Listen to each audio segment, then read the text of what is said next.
Want to stop the scroll and grab your audience's attention?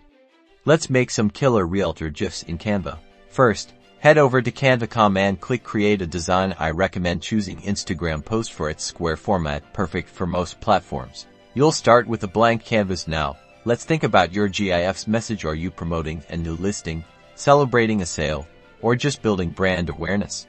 Use Canva's search bar to find real estate templates, browse the options, and pick one that suits your style. Don't worry, you can customize it. Now, customize the template, change the colors to match your branding, add your logo, and upload a professional headshot. Update the text to showcase your specific message. Here's the magic: duplicate your page. Make small changes to each duplicate. Maybe the text animates, an image zooms in, or the colors shift slightly. These subtle variations create the animation. For extra flair, click Animate and choose a subtle animation style for your elements. Fade, breathe, or simple work well. Avoid anything too distracting. Ready to download? Click Download and choose GIF as the file type. Hit Download again, and Canva will compile your pages into a looping animation.